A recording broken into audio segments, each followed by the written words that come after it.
Nous sommes sur la place d'Avila, un nom bien curieux puisque le personnage n'a jamais existé. C'est une mauvaise interprétation d'un texte.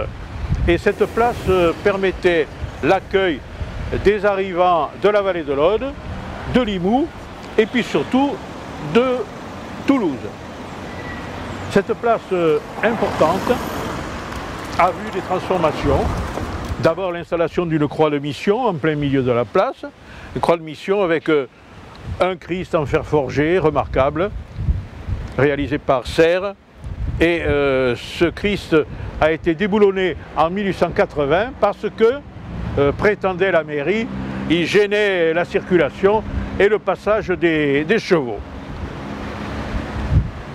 Ce Christ est maintenant installé au chevet de Saint-Michel, tout au moins pour la partie en fer forgé.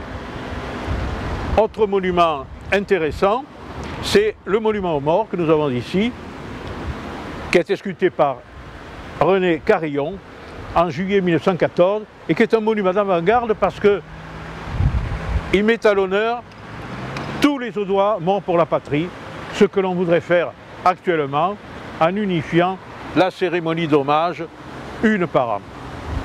Ainsi on voit 8 périodes avec les uniformes, les volontaires de Dugommier, les poilus, les grognards de Napoléon, l'épisode de la guerre de 70 et ça s'arrête le 12 juillet 1914, quelques jours avant la déclaration de guerre, lorsque le monument est inauguré.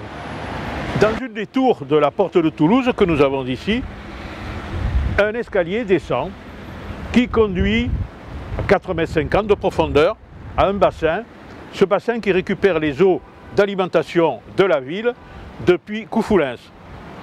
Ce bassin a été installé en 1676, conduisait les eaux et les répartissait à travers la ville en attendant que Pitot, l'ingénieur Pitot, au milieu du XVIIIe siècle, vienne transformer la canalisation, la compléter et l'améliorer.